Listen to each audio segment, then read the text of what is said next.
올해 91살의 노장 백선엽이다. 그가 시선을 돌린다. 6.25 전쟁, 당시의 영상자료다. 그는 과연 60여 년 전의 일을 기억하고 있을까? 기억이 나요. 이거 다부동에서 반격할 때 사진인 것 같습니다. 그의 기억은 정확했다. 그리고 화면에 등장하는 한 젊은 지휘관, 60년 전 임진강 근처의 백선엽 자신이다. 그 당시에 저 모습을 보니 참 감개무량합니다. 60여 년 만에 다시 전쟁을 만나는 91살의 노장. 그가 기억하는 전쟁은 어떤 것일까? 자료에 등장하는 전쟁 당시 한국군 장교들. 이들 중 영상에 가장 많이 보이는 인물이 바로 백선엽이다. 미군과 합동작전으로 평양 함락에 최선봉에 섰던 백선엽은 당시 한국군 1사단장. 그의 나이 갓 30이었다. 그리고 5년 만에 한국군 사단장이 되었고 이후 한국군 최초의 사성장군이 되어 2번의 육군 참모총장을 지냈다. 1950년 10월 한국군의 평양 입성. 그것은 백선엽 개인에게도 기념비적인 사건이었다.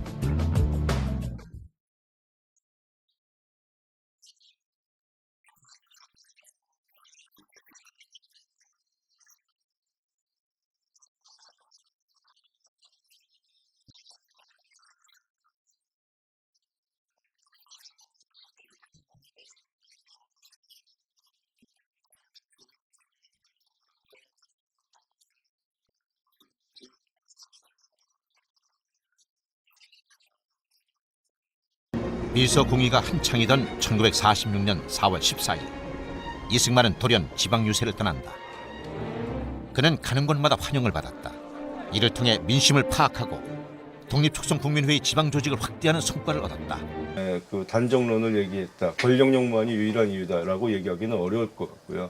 역시 그 반공, 특히 그 러시아가 즉 소련이 한반도를 다 집어삼키는 것은 막아야 된다라는, 그것은 아주 굉장히 오래된 그 이승만의 신념이었고 그 신념이 이 단정론에 투영됐다는 것을 부정할 수는 없을 것 같습니다.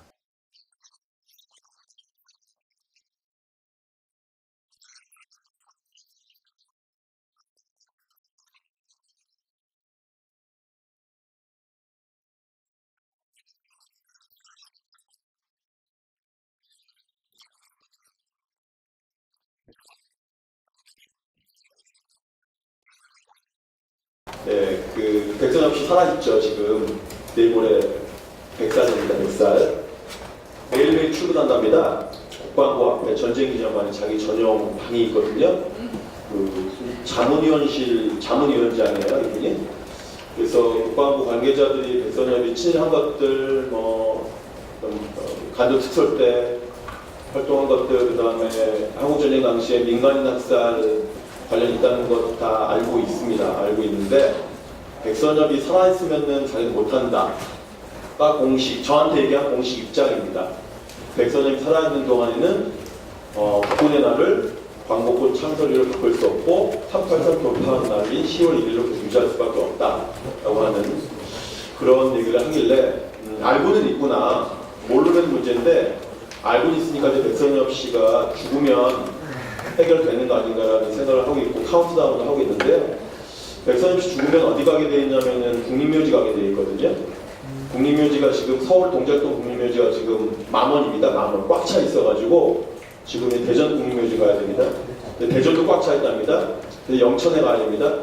근데 이제 백선엽만 예외적으로 서울 국립묘지에 자리를 예약을 해놨어요. 국립묘지에 대한 관리권이 과거에는 국방부가 운영하다가 민족문제연구소가 문제 제기를 해서 노무현 정권 시절에 관리권이 국가보건처로 이전이 됐습니다. 국립묘지는 국가보건처가 관리합니다. 근데 서울에 있는 동작동 국립묘지만큼 국방부가 한사코 관리권을 포기하지 않아서 여전히 국방부가 관리해서 국방부 깃발이 휘날리고 있고, 그래서 백선엽의 자리를 이미 10,000원인데도 불구하고 그 자리에다가 안장하겠다고 예약을 되는 상태입니다. 그런 과정에서 이제 백선엽 기념에 대한, 백선엽에 대한 그 우상화, 살아있는 사람들 보통 우리 보면 살았는데 동상태는 기본적으로 독재자잖아요. 이승만이 그랬고요. 백선엽이 살아있는데도 대통령 하지도 않았지만 파주에 임진각 가면 백선엽 동상이 있습니다. 원래 전신상을 만들려다가 데모하니까 줄어들어가지고 부조가 됐어요. 좀 줄어들었죠. 2분의 1 정도. 그래서 여전히 살아있는 자의 부조가 파주에 만들어져 있죠. 그러면서 파주 옆에 우리 도라산 전망대 남북 통일의 상징 개성문당 가는 통일대교 옆에 바로 백선엽이라고 가공인사의 구조가 만들어져 있으면서 그 하나의 여러 가지 상징적으로 민주주의를 반대하고 통일을 반대하는 그 다음에 이런 민족의 화해를 방해하는 인물로서 여전히 살아있으면서 최선의 역할을 하고 있고 그것에 부응해서 KBS가 저런 방송을 만들어냈다는 것이다. 이런 맥락이 있다. 이 맥락 속에서 나온 것이다라는 걸 말씀드리고요. 그러면은 이제 그 당시 KBS 김인규 사장인데 김인규 사장이 어제 또 취직한다고 그래가지고 그러는데 그것도 좀 막아야 된다는 얘기했죠 오늘요 주제가요.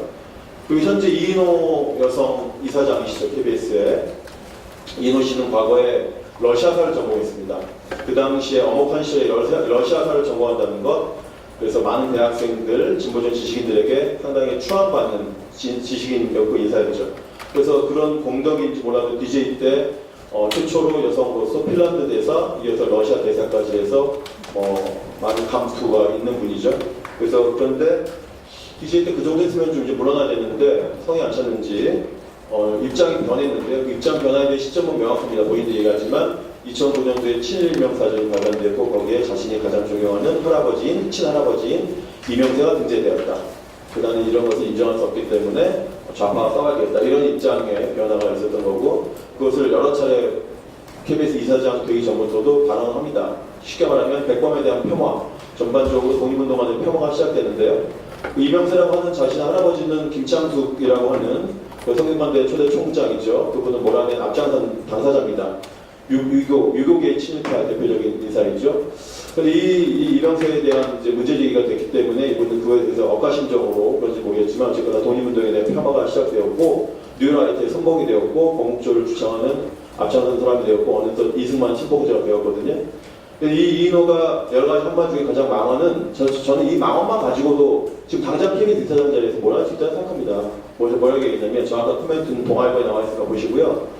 1948년 8월 15일날 대한민국이 만들어졌다.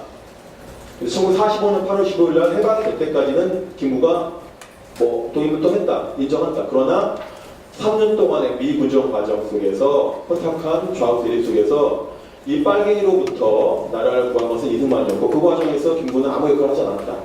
1948년 8월 15일 대한민국이 건국됐는데 그 과정에서 김구는 아무 역할을 안 했기 때문에 그 과정에서 김구는 좀 빠져줘야 되겠다.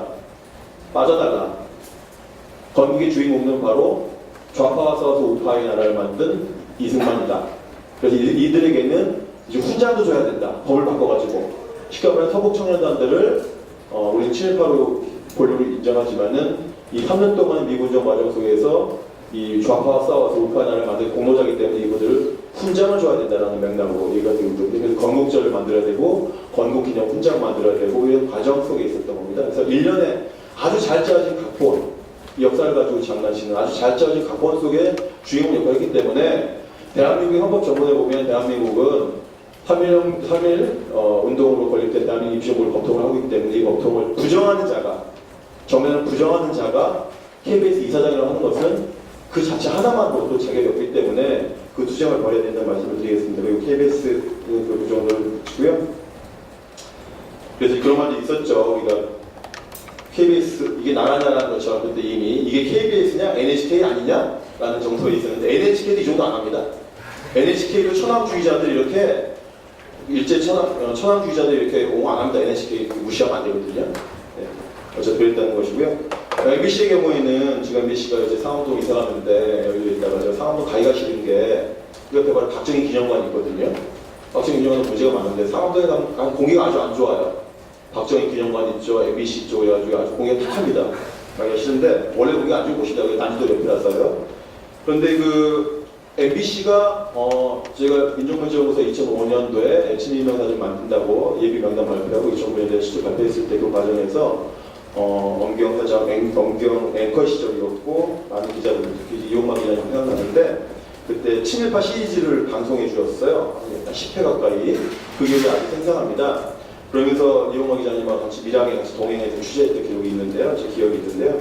그러면서 MBC가 친일명사전이라는 발간에 아주 큰 여론을 행사하는데 기여했던 언론을 저는 기억을 하고 있는데 그 이후에는 말할 필요가 없는 것이고요.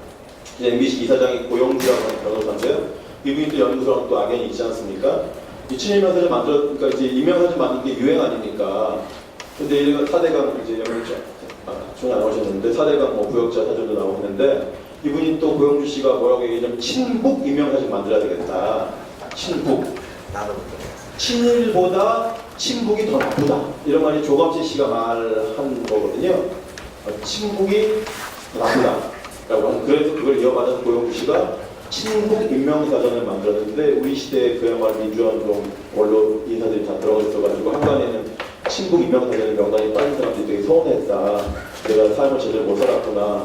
이게 자괴감에 빠졌다고 하시는데 어쨌거나 친북 인명사전이 만들어지지 않았지만 어쨌거나 또 그런 것 하나만으로도 수십 명의 수백 명에 달하는 사람들의 명예를 훼손한 것만으로도 MBC사는 자격이 없고 이건 공동 소송을 해야 될 상황인 거 아니냐, 이런 생각을 한번 해보겠습니다. 고영주 변호사 검찰에서 받는다고 하니까 원칙적으로 하면은 수강만 되겠다고 보여지고요.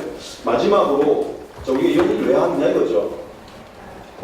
부역자 처리라고 할 수도 있고요, 협력자 처리라고 할 수도 있고요, 친일파 처리라고 할 수도 있고요, 나치 협력자 콜라보라고 하죠. 프랑스에서는 콜라보 처리라고 할 수 있고, 수많은 그 과거사를 처리하는 과정에서 원칙이 있습니다. 원칙. 그것은 적으셔야 됩니다. 신속성입니다. 그 다음에 명확성입니다. 두리뭉실하게 하면 안 됩니다. 누가 구체적으로 언제 어떻게 잘못했는지를 명확하게 해야 됩니다. 그리고 빨리 해야 됩니다. 쉽게 말하면 지금 친일파 재산을 복권 환수 안 되는 가장 큰 이유가 뭔지 아십니까? 선의의 제3자에게 매매를 해버렸거든요. 전에 친일파 재산 환수한 위원회가 만들어져가지고 환수 재산을 환수하고 남이섬도 포함되죠. 남이섬도 국가가 될 뻔했죠. 근데 못 환수한 이유가 바보니까 친일파들이 그 시간을 갖고 있는 거예요. 시간을 충분히 벌어준 거예요. 너무 늦게 하다 보니까. 그러니까 남이섬을 제3자에게 매매한 겁니다. 선의의 제3자가 됐으니까 등기가 남에게 넘어왔죠. 그러니까 친일파 재산 아닌 거죠. 환수 아닙니다. 그러니까 첫 번째가 명확성이고 두 번째 신속성입니다. 그리고 원칙이 물적 청산, 인적 청산 두 가지 다 해야 되는데 물적 청산할 수는 없죠. KBS 다시 어떻게, MBC 다시 어떻게 물적 청산합니까? 남은 인적 청산인데요. 그 인적 청산의 바로 관점이 바로 신속성과 명확성이라고 말씀드리고요. 프랑스는 어떻게 했느냐? 작년에 저희가 프랑스에서 나치 청산 잘했다고 해가지고 프랑스 사례를 제가 보면서 프랑스에 전시회를 했어요. 프랑스가 나치 청산 어떻게 했는지, 국가차, 프랑스가 국가차, 정부 주최로 나치 청산했던 콜라보들 전시를 했거든요. 그걸 저희가 직수입해가지고 작년에 저희가 전시했는데 촛불 집회 때문에 아주 관람객들이 적었지만 그 주체가 어디였냐면 우리나라 보통 친일파 전시한다고 하면 정부가 한다고 하면 어떤 교육부 아니면 문화부가 깨끗한 사람 되지 않습니까?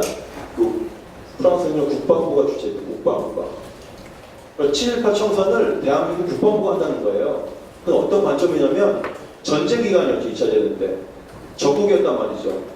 적국에 협력한 전범입니다. 상대방입니다. 그런 식으로 친구역자 문제를 접근하고 있다. 대한민국 어떻게 접근하고 있냐? 그렇게 접근하고 있지 않다라고 하는 거죠. 예, 이제 그 하반기에 시간이 없으니까 올 하반기에 개헌이라고 하는 큰 또 소용돌이가 있고 내년 6월에 또 지방선거라고 하는 정치인들의 또 두 가지 블랙홀이 있는데요. 지방선거 하나만 가지고도 정치인들 신경 못 쓰는데 정치인들 안 계셔서 이런 얘기해봐야 소용없겠지만 이분들 신경 못 쓰거든요. 개헌도 해야 되죠. 지방선거도 해야 되죠. 신경 못 쓴다는 건 분명합니다. 아까 신경희 의원님이 저희와 같이 이제 박정희 기념목표 취소시키는데 앞장서 주셨긴 하지만 이 박정희 기념목표 정도가 아니지 않습니까? 이 MBC, KBS 관련 문제는요. 전력을 해도 어려울 문제인데 합법적으로 해야 되겠죠. 저는 합법적인 방법이 너무나 많다고 봅니다. 그렇지만 합법적인 방법을 그렇게 상대방을 시간을 벌게 해주는 방법으로 상대방이 신문 세탁하게 하는 방법으로 악용되어서 결과적으로 악용되게 만들면은 안 되겠다. 끝으로